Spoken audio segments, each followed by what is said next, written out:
So thanks for joining this webinar on modern data architectures for the cloud. I am Anil Saraswathy, Chief Technology Officer at InApp Information Technologies.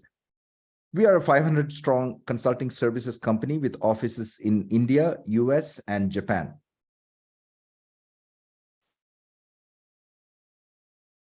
So the agenda for today is as follows. We kick off proceedings with the motivation for a modern data architecture. Then we introduce the data lake and lakehouse concepts, compare that with data warehouse concepts before getting into the data governance and further details on the data architecture. We then go through the AI ML pipelines, finally touching upon the various use cases of the modern data architecture. I'll be referencing both AWS and Azure services while going into the implementation details, while also mentioning open source alternatives should you need an on-premise type of solution. So without further ado, let's get started. So what is the definition of a modern data architecture? One definition is that it is a cloud-first data management strategy designed to deliver value through visual insights across the landscape of available data while ensuring governance, security, and performance. If you look closely at this sentence, a few key phrases come to the surface. Visual insights. These days, analytic insights on data are typically generated through AI models and visualized through some kind of a dashboard. Now, when you consider the landscape of available data, you are basically talking about your own data coming out of your enterprise CRM, accounting, sales and marketing, emails, log files, social media, and so on and so forth.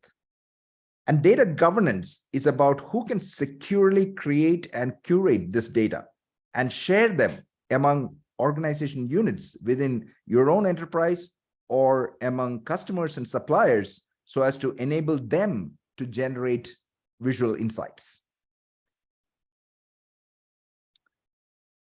So data is everywhere, right? From new data sources, which grows exponentially, getting increasingly diverse and being analyzed by different applications, but limited by the scale and cost as data volumes grow.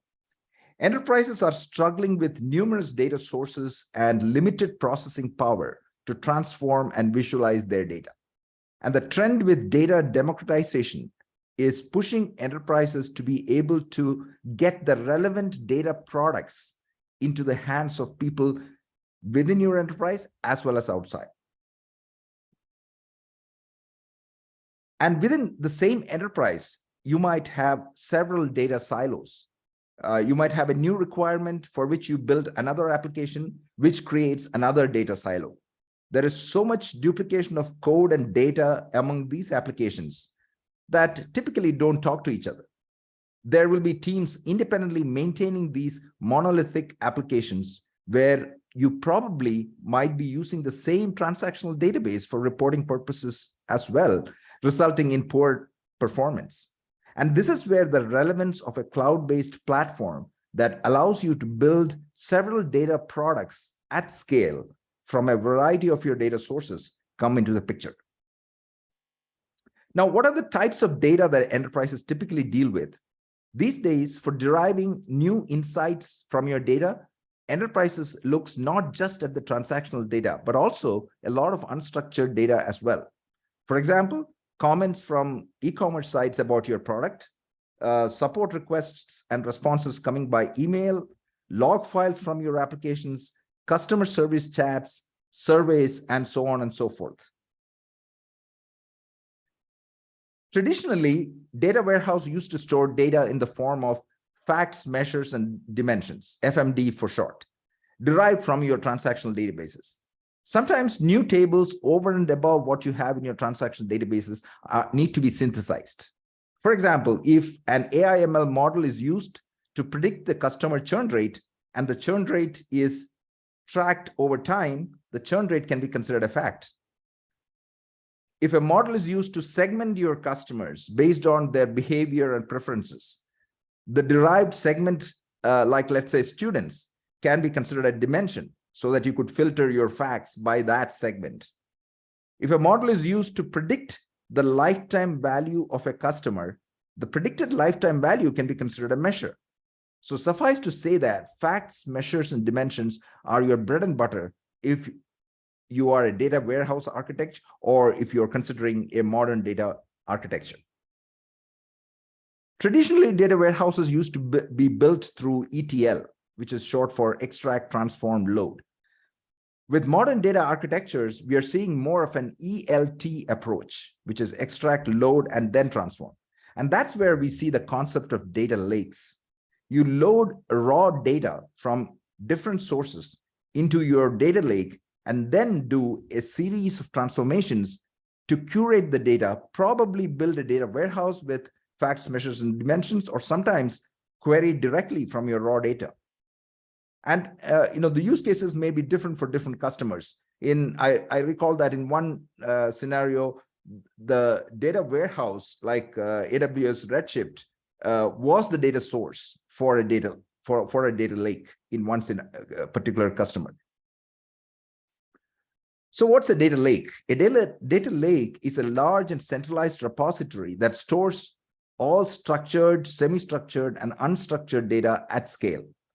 Data lakes provide a platform for data scientists, analysts, and other users to access and analyze data using a variety of tools and frameworks, such as AWS EMR, AWS Redshift, Athena, Azure Synapse, which, by the way, combines several tools like Azure Data Factory, Azure SQL Data Warehouse. These all were different products before. Now they have kind of bundled everything into Synapse. And several machine learning libraries like PyTorch, TensorFlow, Keras, and orchestrated by frameworks such as MLflow, SageMaker, or Azure ML. An important aspect with data lakes is this concept of schema on write versus schema on read. Schema on write refers to the traditional approach of defining the schema or structure of the data before writing it to the database or data warehouse. This means that data must conform to the predefined schema before it can be loaded into the database.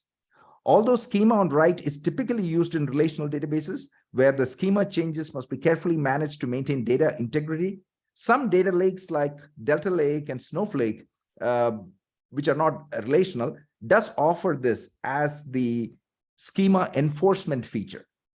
In contrast, schema on read is an approach where data is stored in its raw form or unstructured form, and the schema is applied at the time the data is read or queried. This means that data can be loaded into the database without the need for any predefined schema. Instead, the schema is defined at the time of analysis or query based on the requirements of the user. The main advantage of schema on read is its flexibility. It allows for the storage of various types of data, including unstructured data such as text, images, and videos. It also allows for easier integration of data from various sources, as there is no need to predefine the schema. You could, of course, transform it and store it in a database that enforces schema. You must note that schema on read requires a bit more processing power and time to query the data, as the schema must be applied at the time of analysis. Of course, schema on read typically supports options where columns can be ignored, whether or not they exist in the table or their schema has changed. So now let's consider a few options for the data lake storage. We all know that S3 is highly scalable and can store virtually unlimited amounts of data. This makes it an ideal storage solution for a data lake, where large amounts of data are typically stored. It is also a cost-effective storage solution with pay-as-you-go pricing that allow you to only pay for what you use. It is designed for high durability with multiple copies of data stored across multiple availability zones. S3 provides several security features such as encryption, access control, and auditing that makes it a secure storage solution for sensitive data, which is particularly important for a data lake. Plus, we need to consider that S3 integrates seamlessly with other services, not just from AWS, but from other providers like Azure and GCP as well. Typically, we use S3 as a data lake storage solution to store Parquet files, which is famous for its columnar storage, compression, schema evolution, interoperability, and its wide range of data type support. When working with large data sets, parallel processing systems like Apache Spark could make use of its parallelization and write a data frame into different partitions where each partition gets saved as a Parquet file in a possibly hierarchical partition folder on S3. We now look at ADLS Gen 2, which is short for Azure Data Lake Storage Gen 2. It's a cloud-based storage service provided by Microsoft Azure. It is a scalable and cost-effective data lake storage solution that provides the ability to store and manage large amounts of data in a central location, much like S3. ADLS Gen 2 also provides a hierarchical file system on top of Azure Blob Storage, which allows for improved performance and better data management capabilities. ADLS Gen 2 can store and manage petabytes of data, making it a scalable solution for large-scale data processing workloads. And just like S3, ADLS Gen 2 also offers a tiered pay-as-you-go pricing model. It has Azure Active Directory integration, role-based access control, and data encryption that help protect data at rest and in transit, much like how IAM protects S3. It is compatible with a wide range of tools, including Azure Databricks and Azure Synapse Analytics, both of which are powerful tools in this space. Now, I want to introduce Delta Lake also, which is the open source storage layer that brings in reliability, performance, and scalability to data lakes. It was developed and open sourced by Databricks, the company behind the popular Apache Spark, which is now a Linux foundation project. Delta Lake is built on top of object storage platforms like S3, ADLS Gen 2, and HDFS. It stores data in Delta Lake tables, which are a type of table optimized for data lake workloads where the storage file format is Parquet, and hence it can be stored in S3 or ADLS Gen 2. Delta Lake supports ACID transactions, which guarantee that data is always in a consistent state, even in the face of concurrent writes. Delta Lake can enforce schema constraints at write time, ensuring that data is always in the correct format should you require it. It also supports schema on read, which allows data of any schema to be loaded into a Delta table.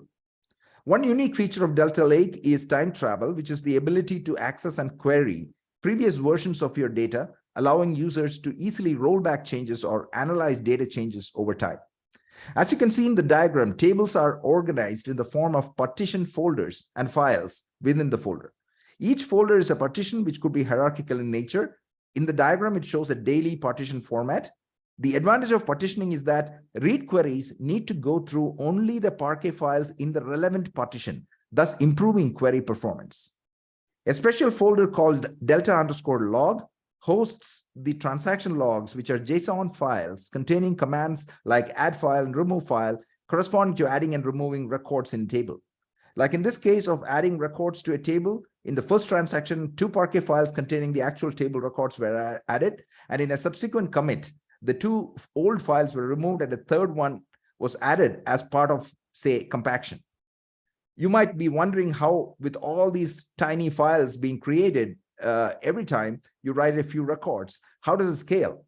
And the answer is Apache Spark with its parallelization of compute. So Delta Table, uses Apache Spark on top of S3 for, giving the scalability. And Delta Lake also automatically creates a checkpoint file that represents the state of the table after every 10 or so transactions. And that's why during querying, the Delta Lake API is able to read the last checkpoint, get a snapshot of the table, and read only those Parquet files that are required and return the results. The Delta Lake API internally runs Spark jobs that runs in parallel, working with partitions of data stored in Delta Lake storage, which could be S3, ADLS Gen 2, or HDFS. And that explains how it can handle huge data workloads. Now we come to data governance. Data governance refers to the set of processes, policies, standards, and guidelines that organizations put in place to ensure that their data is managed effectively, efficiently, and securely throughout its life cycle. Data governance focuses on ensuring that data is accurate, consistent, and complete, and that it meets the organization's quality standards. It also addresses issues related to data security and privacy, such as data classification, access control, encryption, and data anonymization. You want to ensure that sensitive data is protected from unauthorized access and that data privacy regulations are complied with. It also covers the entire data lifecycle from data creation and capture to archival and deletion. This involves establishing policies and procedures for data retention, data backup and recovery, and data disposal. So AWS has introduced a new service called Lake Formation, which is a fully managed service that allows users to build, secure, and manage data lakes on AWS. With Lake Formation's tag-based approach, you can create tags that define data access policies for resources such as databases, tables, and columns.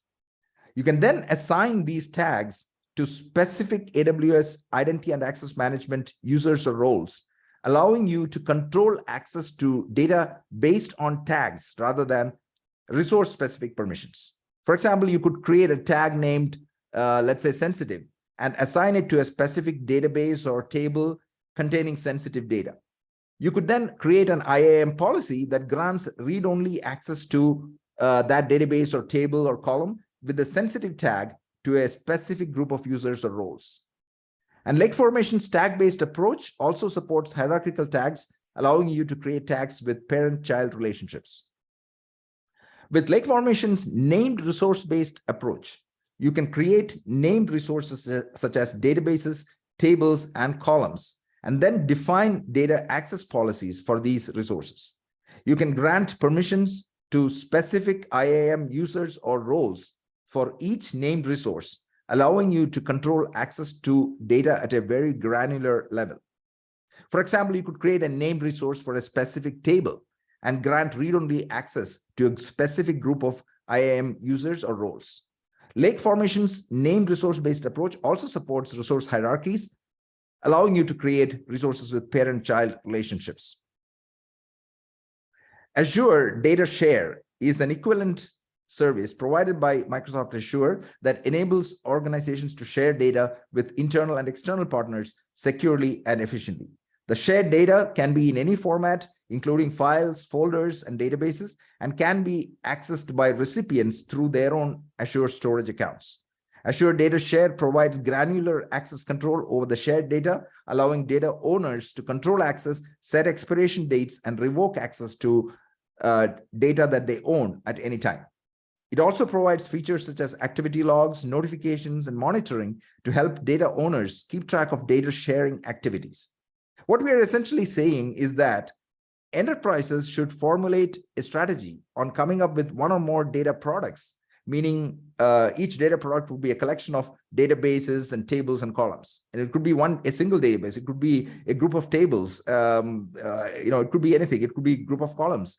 And then come up with clear ownership on who has the rights to create them and update the particular data product and who can read the data. So with that background, we come to the modern data architecture. We would start with a couple of managed data architecture solutions on Azure, followed by AWS. So in this diagram, in step 1, data is uploaded from the different data sources to the data landing zone. In step 2, the arrival of the data files could trigger the Azure Data Factory, which is now part of Azure Synapse, to process the data and store it in the data lake in the core data zone. Alternately, you could have an ADF pipeline itself extract data from a connected data source. In step 3, Azure Data Lake stores the data source, the raw data that is obtained from the different sources. In step 4, the arrival of data in the data lake could trigger another Azure Synapse pipeline. Azure Synapse is a single service that allows you to ingest, transform, manage, and serve data for your business intelligence and machine learning needs. It is actually a package of several tools. For example, it incorporates Azure Data Factory for the ETL pipelines and Apache Spark if you're using the Spark pool. There is also the dedicated SQL pool and the serverless SQL pool as shown in the diagram, where the dedicated SQL pool gives you a highly partitioned and scalable RDBMS that can be used as the data warehouse. And the serverless pool is a scalable engine to query your ADLS storage directly. In this example, it runs a Spark job or notebook. Azure Synapse pipelines convert the data from the bronze zone to the silver zone and then to the gold zone. And in step 5, it is shown the Spark job or notebook that runs the data processing job. Note that the data curation or a machine learning training job could also run in Spark. In step 6, a serverless SQL pool creates external tables that use the data stored in the Delta Lake. The serverless SQL pool provides a powerful and efficient SQL query engine and can support traditional SQL user accounts or Azure Active Directory user accounts. In step 7, Power BI connects to the serverless SQL pool to visualize the data. It creates reports or dashboards using the data in the data lakehouse. In step 8, data analysts or scientists can log in to Azure Synapse Studio to further enhance the data. To further enhance the data, analyze to gain business insight or train a machine learning model. And in step 9, business applications connect to a serverless SQL pool and use the data to support other business operation requirements. In summary, the slide shows you how data can be ingested and transformed using powerful parallelized engines and then published for access through a distributed storage. I think I missed one slide on 3 different architectures. Yeah, I think this is one I missed. So let me just give you, because this is an important slide. So this diagram actually shows 3 data architectures. The first is the traditional data warehouse approach, where structured data from your CRM, warehouse management system, and so on would be transformed via ETL and loaded into a data warehouse with possibly facts, dimensions, and measures, which are then queried and dashboards are built. So that's a pretty common standard type of architecture. The second block features a data lake and a data warehouse with a data virtualization approach included. Here, the first thing to note is that you are not just ingesting structured data, but unstructured and semi-structured data as well. They are ingested into the data lake in the form of Parquet files, which is a columnar storage format with compression. It needs to be noted that Parquet supports schema evolution, which allows you to add or remove columns from a Parquet file, representing a table without having to rewrite the entire file. This is particularly useful in environments where data schemas may evolve over time. You see 2 subsequent processes, one that builds a data warehouse via ETL, just like before. The second is the building of a logical data warehouse, also called data virtualization.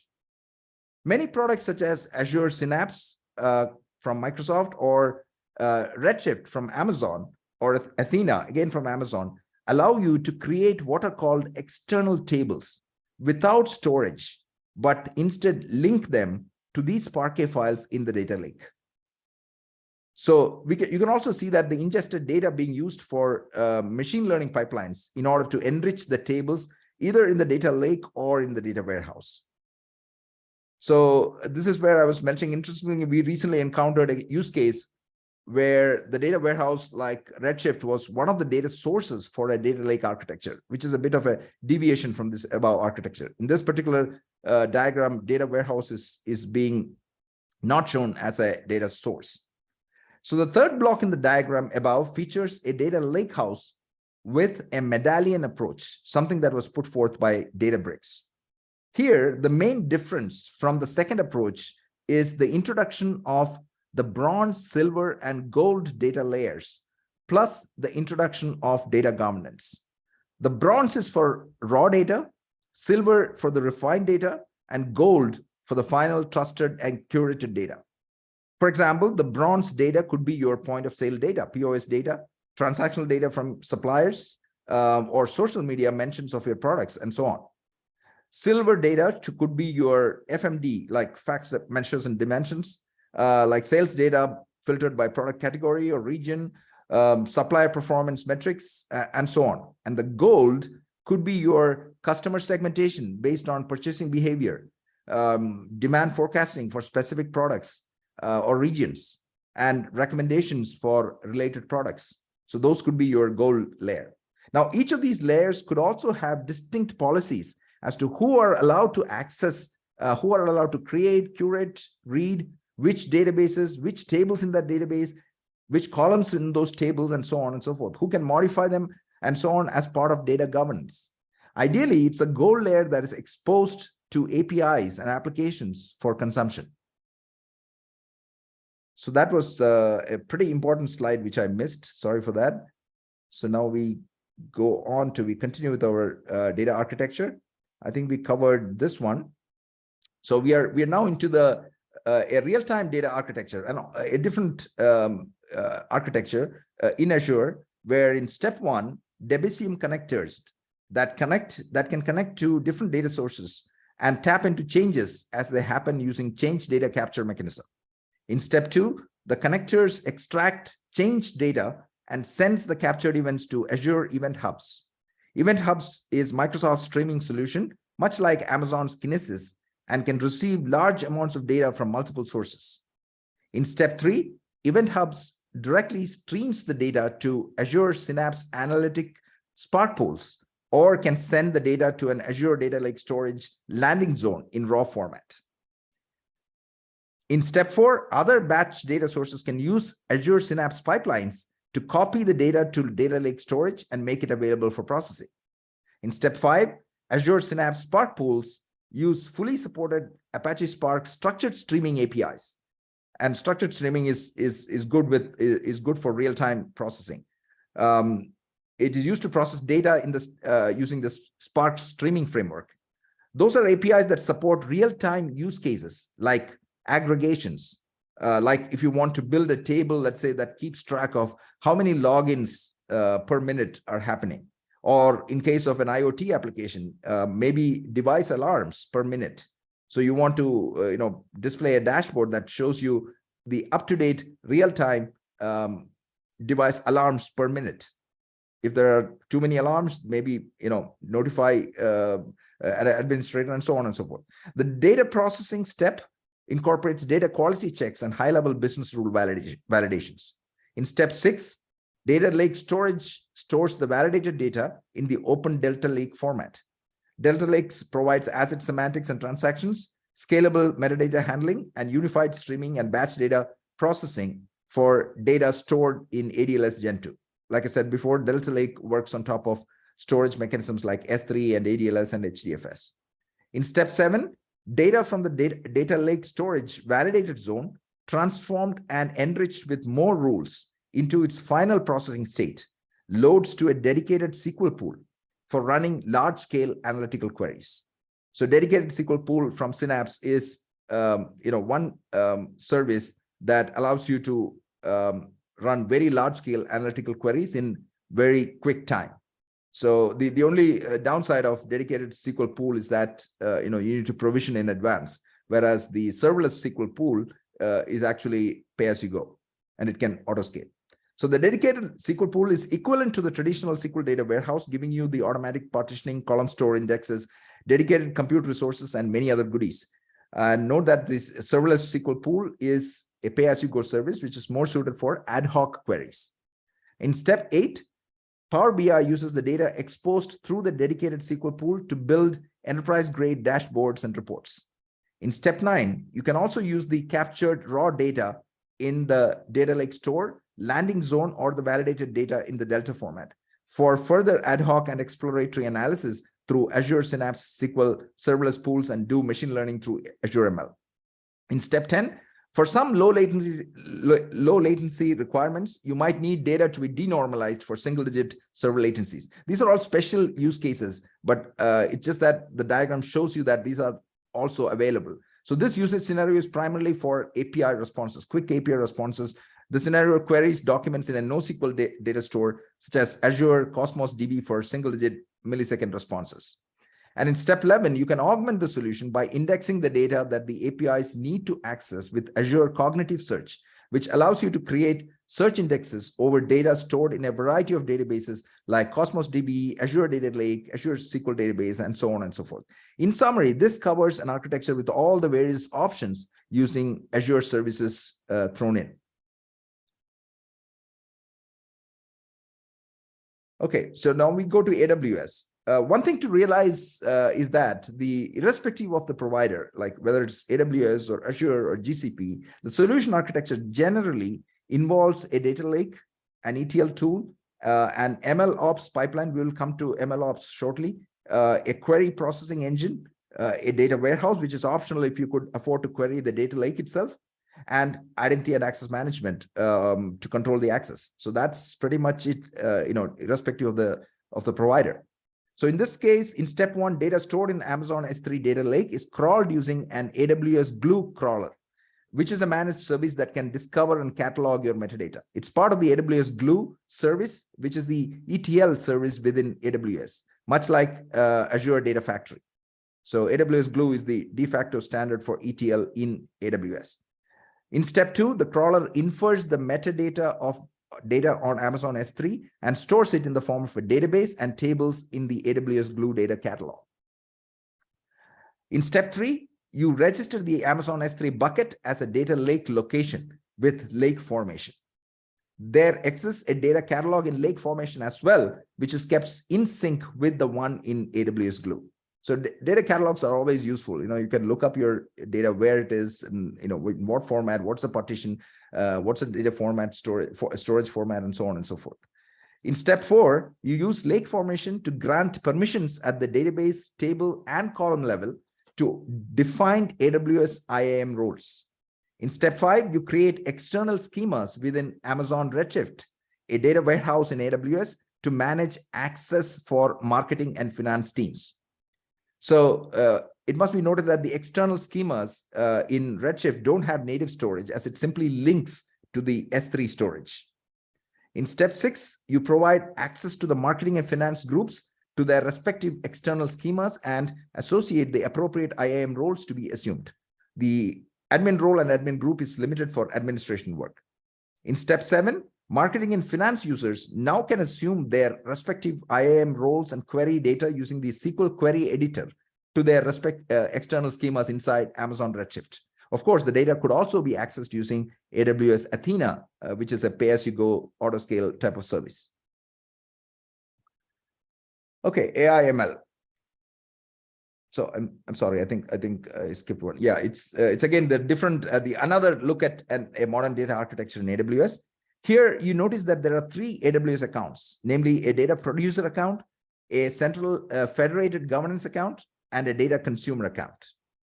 There could also be more than one data consumer account if you can make your suppliers and customers also part of the ecosystem. So in step one, data source locations hosted by the producer are created within the data producer's AWS Glue data catalog and registered with Lake Formation. In step two, when a data set is presented as a product, producers create Lake Formation data catalog entities, which are database, tables, columns, and attributes within the central governance account. So this makes it easy to find and discover catalogs across consumers. However, this doesn't grant any permission rights to catalogs or data to all accounts or consumers, and all grants are to be authorized by the producer. In step three, the central Lake Formation data catalog shares the data catalog resources back to the producer account with required permissions via Lake Formation resource links to metadata tables and databases. In step four, Lake Formation permissions are granted in the central account to producer role personas, such as the data engineer role, to manage the schema changes and perform data transformations, like alter, delete, and update on the central data catalog. In step five, producers accept the resource shared from the central governance account so that they can make changes to the schema at a later time. In step six, data changes made within the producer account are automatically propagated into the central governance copy of the catalog. In step seven, based on a consumer access request and the need to make data visible in the consumer's AWS Glue data catalog, because that's where consumers look up for data products, the central account owner grants Lake Formation permissions to a consumer account based on either direct entity sharing or based on tag-based access controls. We covered tag-based access control in Lake Formation, which can be used to administer access via controls like data classification, cost centers. So you can have a tag for cost centers, you can have a tag for data classes, or you can have a tag for environment like dev, prod, and so on. In step 8, Lake Formation in the consumer account can define access permissions on these data sets for local users to consume. Users in the consumer account, like data analysts and data scientists, can query this data using their chosen tools such as AWS Athena or Redshift. So the key takeaway here is how Lake Formation is able to regulate access to various data products generated by data producers in your enterprise and make them available for data analysts and scientists to build products and services. So let's take a closer look at how AI/ML revolutionizes the modern data pipeline. We talked about generating new insights from data through AI/ML. Therefore, enterprises must have a strategic plan for the different AI/ML models that they need as part of their data architecture. However, building AI/ML applications is not as simple as a traditional web or mobile app. As you can see, there are all these phases before the model can be used for prediction. There's the data ingestion, then the preparation, then feature engineering if you're not using a deep learning model, model training, model evaluation and tuning, deployment, inference, and then monitoring the model and retraining, if there's a drift. So there are several challenges one faces while building machine learning models. You will need some sort of a machine learning operations pipeline that must enable retraining and fine-tuning. Your pipeline must be scalable, kind of similar to the scale that we have been discussing all through. There has to be governance, like who has access to what. And you have a myriad of tools like TensorFlow, PyTorch, Scikit-learn, Keras for machine learning part, and a set of frameworks such as SageMaker, Azure ML, and open source MLflow for packaging and deployment. So MLflow is an open source platform for the complete machine learning lifecycle, which includes experiment tracking, reproducible runs, and model packaging and deployment. MLflow tracking allows you to track experiments and the parameters, code, and data associated with each experiment. With MLflow tracking, you can log metrics and artifacts associated with each run, making it easy to compare and reproduce experiments. An MLflow project is a standard format for packaging data science code in a reusable and reproducible way. An MLflow project is essentially a directory containing code, a Conda environment file, and any other resources that the code needs to run. With MLflow projects, you can track the version of your code, dependencies, and input data, and easily reproduce your experiments. An MLflow model is a standard format for packaging machine learning models, including the code, dependencies, and artifacts needed to serve the model. It supports PyTorch, TensorFlow, Scikit-learn, ONNX formats. And MLflow models can be deployed to a variety of target environments, such as via a REST API, a Docker image, on target systems like SageMaker and Azure ML, even on edge devices like Raspberry Pi. MLflow registry is a central repository for managing models, including versioning and access control. With MLflow registry, you can store and manage multiple versions of your models, track their lineage, and ensure that your models are deployed consistently across different environments. And in MLflow, a model is a versioned artifact that includes trained machine learning model and any additional artifacts needed for deployment, such as configuration files or other dependencies. MLflow models can be saved in different formats, such as Python functions, Docker containers, or other formats like ONNX, TensorFlow, and PyTorch that can be used for inference in a variety of environments, including cloud services or edge devices. So training a machine learning model from scratch can be a time-consuming process and very resource-intensive as well. So that's why pre-built AI services from both Microsoft and Amazon allow you to skip the training process and start using the AI right away. These services are built on top of cutting-edge machine learning technologies and are designed to provide high performance and accurate results. And they are designed to scale seamlessly to handle large amounts of data and high volumes of requests. Building your own models from scratch may require significant engineering effort to achieve similar levels of scalability. Now, given that there are people who believe that building your own ML model saves you cost in the long run, as there are infrastructure like Google Colab, Azure Notebook, and Amazon SageMaker Notebook, who charge you for the resources used for training. So you can use those resources for training on GPUs and such. You could also build your own local Kubernetes cluster where you can set up a training pipeline using open source technologies like MLflow, Apache Spark, and PyTorch, provided you have the hardware to go with it. So this shows the MLOps pipeline on Azure. In step 1, you bring together all your structured, unstructured, and semi-structured data, which is logs, files, and media, into Azure Data Lake Storage Gen 2. In step 2, you use Apache Spark in Azure Synapse Analytics to clean, transform, and analyze data sets. In step 3, build and train machine learning models in Azure ML. Of course, you will need to create a training script for your machine learning model using the language and framework of your choice, such as Python and TensorFlow. Create a compute resource like an EC2 instance or a Fargate to execute the script, and then link the Azure ML workspace into the Synapse workspace before submitting the job to Azure ML. And once the training job is complete and you're happy with the results, you can register the model. In step 4, you control access and authentication for data and the ML workspace with Azure Active Directory and Azure Key Vault. In step 5, you deploy the machine learning model to a container using Azure Kubernetes services. Of course, you will need to build a Docker image first using Azure ML SDK with what is called an inference configuration that includes the model file, the dependencies, and the Azure Container Registry, or ACR, to store the Docker image. And in step 6, using log metrics and monitoring from Azure Monitor, you can evaluate model performance. And in step 7, you can retrain models as necessary in Azure Machine Learning. And in step 8, you visualize the data outputs with Power BI. Just like the pre-built AI services from Microsoft, native AI services from AWS also allow you to skip the training process in machine learning and start using AI right away. Of course, Amazon provides the SageMaker as the Azure ML equivalent to train and build your own AI ML model, which we'll see in the next slide. It supports a bunch of machine learning frameworks like PyTorch, TensorFlow, Keras, and infrastructure like deep learning AMIs, GPUs, CPUs, and FPGAs. So in this particular MLOps pipeline on AWS, in step 1, you create the new Amazon SageMaker Studio project based on the custom template. In step 2, you create a SageMaker pipeline to perform data preprocessing, generate baseline statistics, and train a model. In step 3, you register the model in the SageMaker model registry.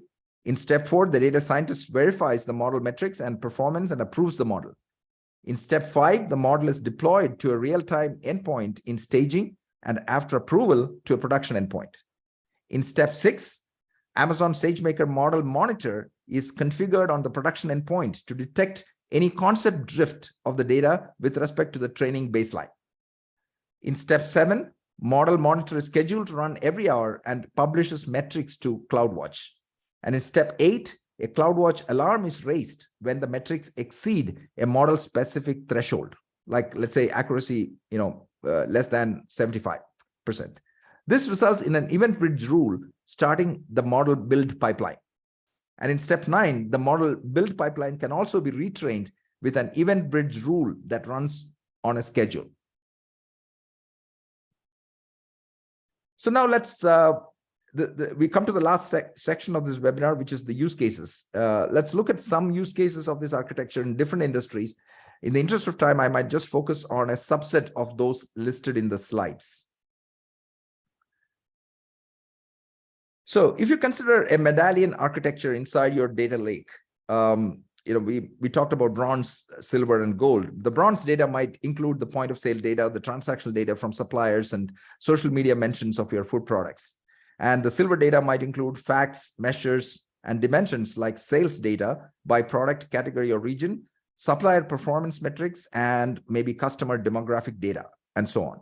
And gold data is typically derived from silver data through advanced analytics and machine learning algorithms, and might include things like customer segmentation based on purchasing behavior, demand forecasting, or recommendations for new products based on customer preferences, Like if the customer, liked this particular product, we can recommend new products based on an AI/ML model. Such a data architecture could expose API endpoints, such as the one which could be used to predict these suggestions to a new customer once they select a particular dish. We are currently executing a project that is capable of extracting hundreds of custom attributes from a patient EMR document through an AI/ML model and storing them as columns in a table in Delta Lake for subsequent querying.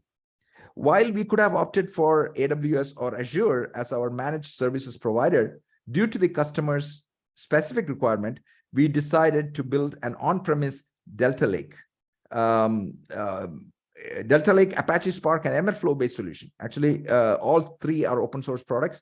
So we built a Kubernetes cluster that runs all these as opposed to something on the cloud. The advantage was obviously the savings in cost, since the company had already invested on a data center.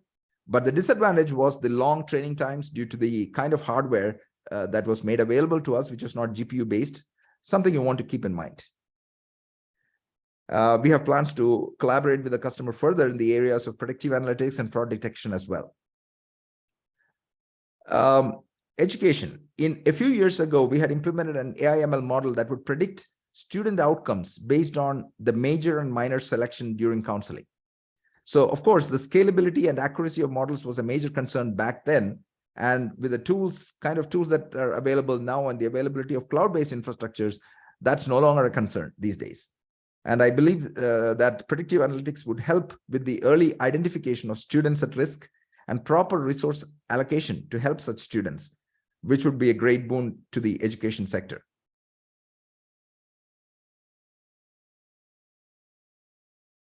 Applications in manufacturing. Predictive maintenance is probably the #1 use case in the sector. Companies can save tons of money if they're able to predict in advance the probability of failure a few days or weeks or months from now. Sensor data from machines could be ingested and processed to optimize production processes. You could have a dashboard that shows the faults per minute or per hour in real time.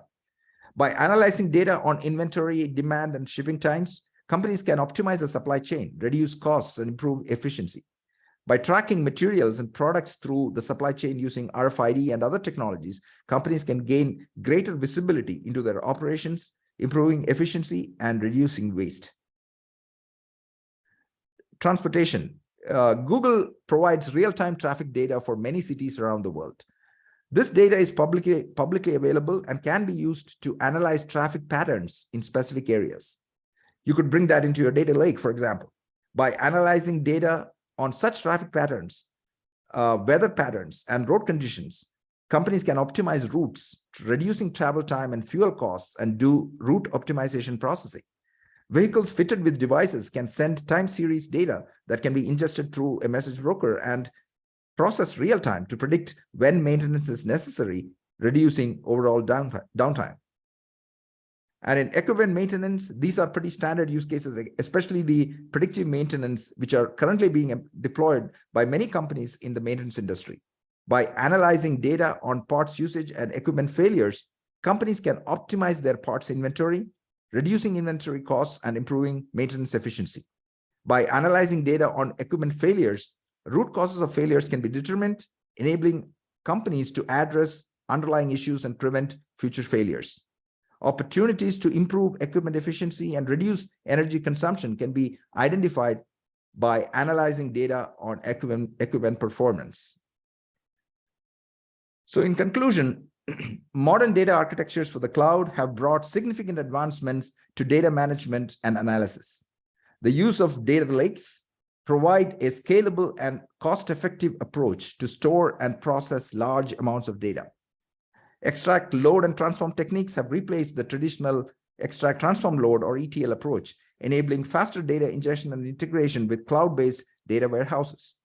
AI/ML technologies have made it possible to extract meaningful insights from complex data sets, and visualization tools make it easier for decision makers to understand and act on the results.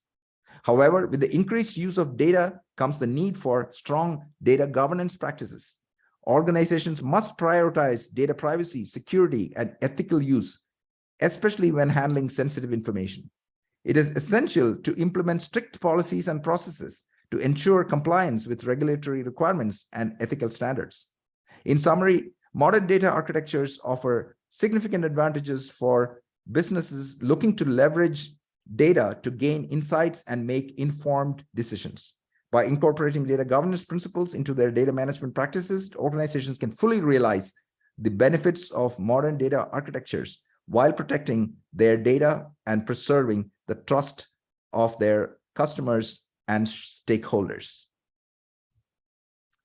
With that, we come to the end of this webinar. There's a lot of opportunity in the area of building cost-effective, data-driven solutions that involve ingesting, transforming, and visualizing data at scale, and generating data products that can be consumed by employees and partners with proper governance.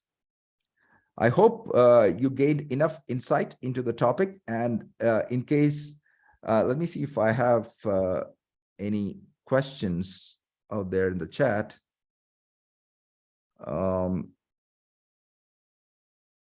Yeah, how are exceptions handled in modern data architectures? And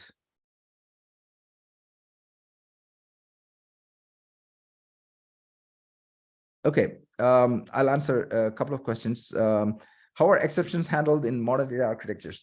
In modern data architectures, exceptions are typically handled through a combination of monitoring, alerting, and automated workflows. So exception handling often starts with monitoring the data pipeline for errors or unexpected events.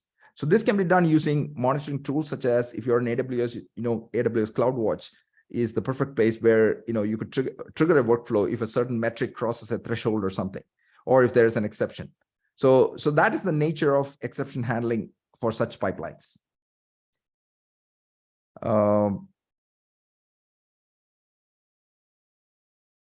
probably answer one more question and then